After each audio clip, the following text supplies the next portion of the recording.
गे बहीन, एतेक भोर में एतई को ना?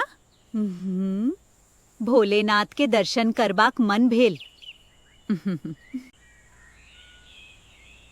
बहिन, मन बहुत परेशान अछि।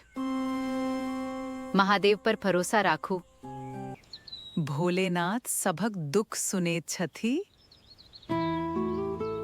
हमर दुख सेहो सुनता। अहाँ सच्चा मन से पुकारू।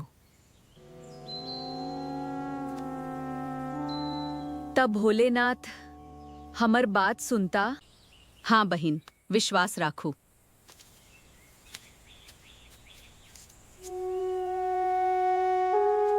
आप सब चिंता हुनका दे।